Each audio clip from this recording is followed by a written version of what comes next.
Start. उपसभाध्यक्ष महोदय, जो finance bill सदन के सामने प्रस्तुत किया गया उसके बारे में कुछ निवेदन करना चाहती हूँ।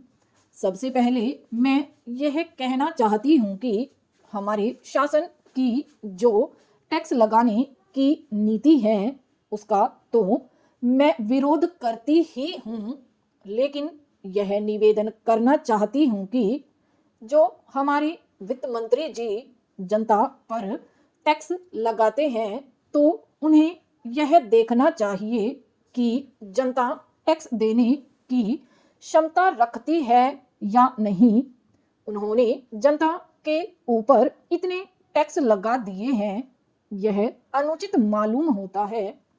इस समय हमारे देश की स्थिति यह है, इसके बारे में मैं चर्चा करना नहीं चाहूँगी और न इस संबंध में उन बातों को दोहराना चाहूँगी जिनके बारे में मैंने पूर्व में तथा माननीय सदस्यों ने यहाँ पर काफ़ी चर्चा की है।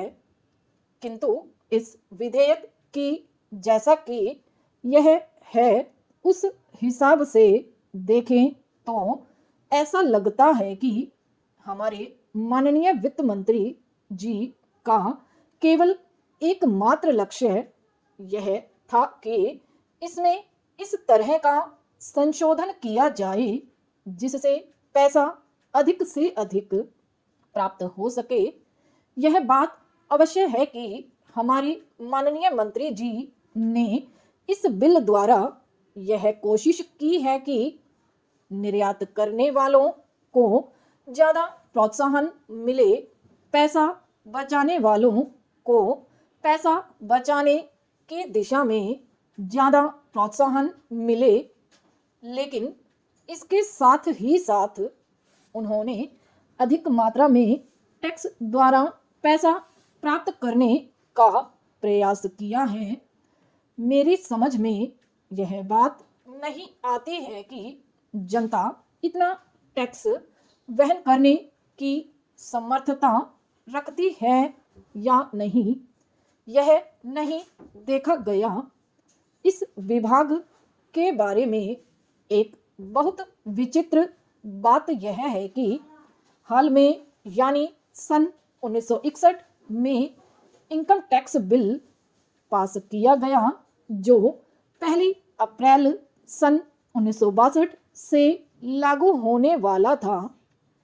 इस विधान की अच्छी तरह से शुरुआत भी पूरी तरह से नहीं हो पाई कि उसमें अनेकों संशोधन करने पड़ गए हैं।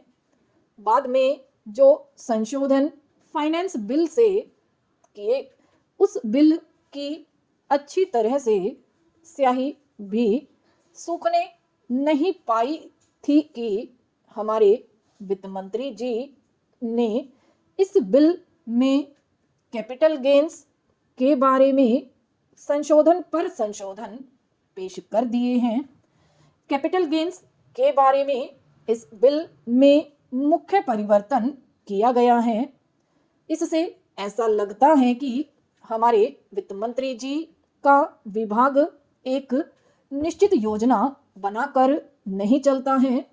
अतः यह जरूरी है कि अच्छी बातों के आने पर संशोधन किया जाना चाहिए।